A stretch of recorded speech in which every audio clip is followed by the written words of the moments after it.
हर हर महादेव। कहते हैं ना, भगवान शिव की अगर कोई गलती से भी पूजा पाठ या अर्चना कर लेता है, भगवान शंकर उस पर प्रसन्न हो जाते हैं और उसके सभी पापों को नष्ट कर देते हैं। अंत काल में भगवान शिव उस व्यक्ति को अपने परम धाम को प्राप्त करवाते हैं। तो आज की शिव महापुराण की इस सीरीज में हम आपको ऐसे मनुष्य की कथा सुनाएंगे जो कि एक महान पापी था और अज्ञान से अंत काल में भगवान शिव की कथा स्मरण कर लेता है, जिसकी वजह से उसको भगवान शिव के परम धाम की प्राप्ति होती है। तो चलिए शुरू करते हैं। बहुत समय पहले की बात है। किरातों के एक नगर में देवराज नाम का एक ब्राह्मण रहता था। वह ज्ञान में दुर्लभ, गरीब तथा वैदिक धर्म को ना मानने वाला था। वह कभी भी संध्या स्नान नहीं करता था और उसमें वैश्यवृत्ति बढ़ी हुई थी।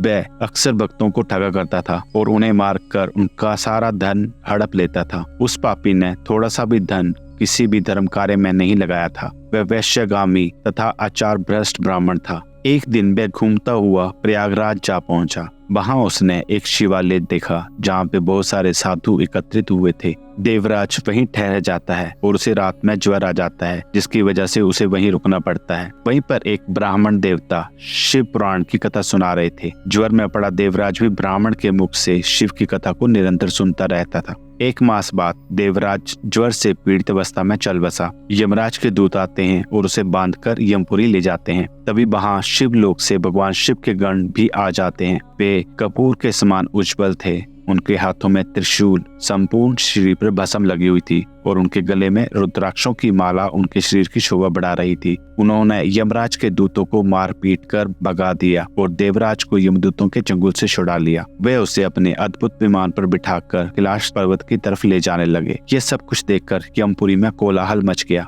जिसे सुनकर स्वयं यमराज अपने भवन से बाहर आ जाते हैं और साक्षात रुद्र के समान उन शिवदूतों को देखकर धर्मराज कुछ नहीं कहते और अपनी ज्ञान दृष्टि से सारा मामला जान लेते हैं। उन्होंने भय के कारण भगवान शिव के दूतों से कोई बात नहीं पूछी, जिसके बाद शिव के दूत देवराज को कैलाश पर्वत पर ले जाते हैं और वहां पहुंचकर ब्राह्मण को कर्णावतार भगवान शिव के हाथों में सौंप देते हैं। इसलिए कहते हैं कि भगवान शिव की कथा अनजाने में भी जो व्यक्ति सुन लेता है, उसे भगवान शिव के परम धाम की प्राप्ति होती है। आशा करते हैं कि भगवान शिव की ये कथा आपको अच्छी लगी होगी। अगर आपको वीडियो अच्छा लगे तो चैनल को सब्सक्राइब और वीडियो को लाइक, शेयर और कमेंट करना ना भूलें। मिलते हैं इस तरह के एक अगले वीडियो में। तब तक के लिए हर हर महादेव।